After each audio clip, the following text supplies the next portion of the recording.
Jesus is on a mission and you've been joining him. You've learned a lot. You've learned to watch out for what he's been up to and to care about the people around you. You've learned the value of offering little seeds of his grace and laughter and kindness and truth. You've learned what Jesus can do when you spend unhurried time with your neighbors. So what's next? It's time to show your family and friends what you've been learning. In fact, it's important that you do. Believe it or not, showing others how to join Jesus on his mission is what the Bible calls making disciples. And it's the next step in your mission training with him. Are you ready? Then let's go with Jesus so he can show us how to disciple our family and friends. Hi, I'm Greg Finke. And I'm Susan Finke, and we'd like to invite you to take the next step on your mission adventure with Jesus. And that next step is simply showing your family and friends what you've already discovered about joining Jesus on his mission as part of your everyday life. Believe it or not, showing them what you've already discovered is an important part of the process Jesus calls making disciples. And where did I get that idea? From Jesus in the Gospels.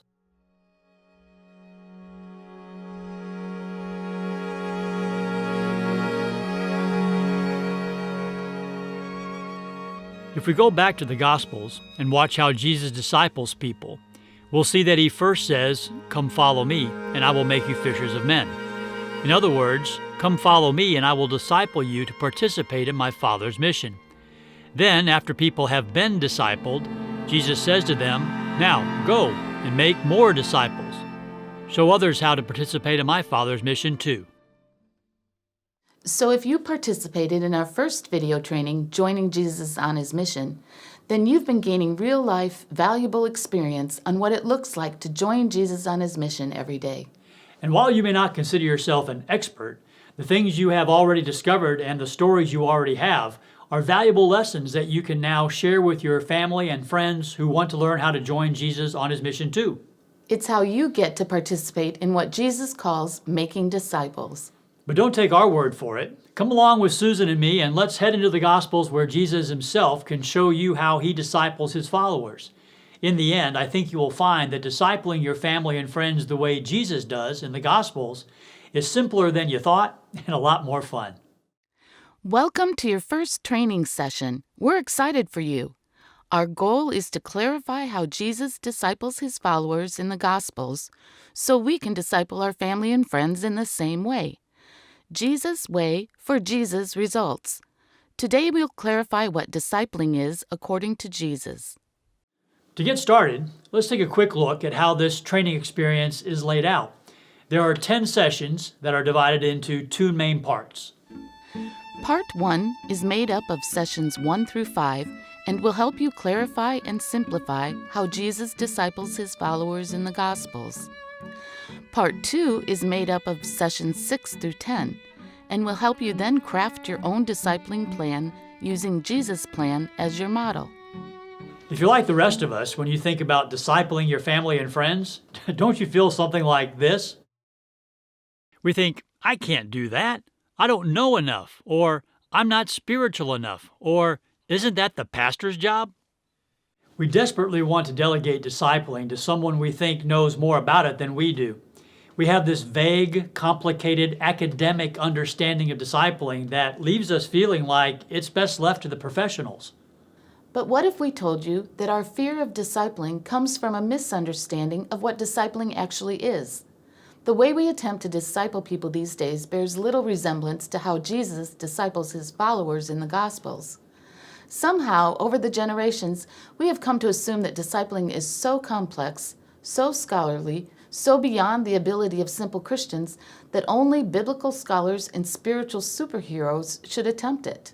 But this assumption stands in sharp contrast to what we see Jesus actually doing in the Gospels. The way Jesus disciples is so simple that unschooled, ordinary people quickly learn how to disciple even more people to be followers of Jesus too. As a result, the mission movement of Jesus spread rapidly. We see the evidence throughout the book of Acts and in other parts of the world even today. The trouble here in our part of the world is that we seem to have lost track of how Jesus disciples his followers in the Gospels. Bottom line, we need someone to show us how again. And the very best candidate for that is Jesus. So let's go back to Matthew 4, where Jesus first invites a couple of unschooled, ordinary fishermen to be discipled. According to Jesus, what exactly is discipling? Perhaps you are familiar with words like apprentice, trainee, or intern. These are words we use to describe a person in the process of developing skills for a profession. They also happen to be synonyms for the word disciple. In other words, the disciples of Jesus were apprentices or trainees of Jesus. Likewise, you may be familiar with words like training, mentoring, or coaching. These are words we use to describe the process a person goes through to develop skills. For example, we might say an apprentice is being trained by a master craftsman to build fine cabinets, or a basketball player is being coached to improve her dribbling skills. These words also happen to be synonymous for the word discipling. So when we say Jesus is discipling Peter and Andrew in the Gospels, we are simply saying that Jesus is taking his apprentices through a training process to help them develop skills for joining him on his mission.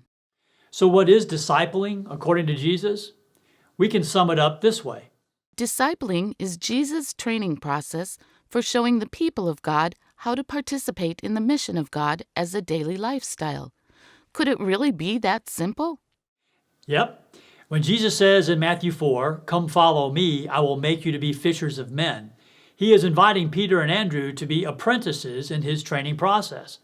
And by the time they get to Matthew 28, Jesus commissions them to go and train even more apprentices, who will go and train even more apprentices, who will go and train even more apprentices to participate in the mission of God.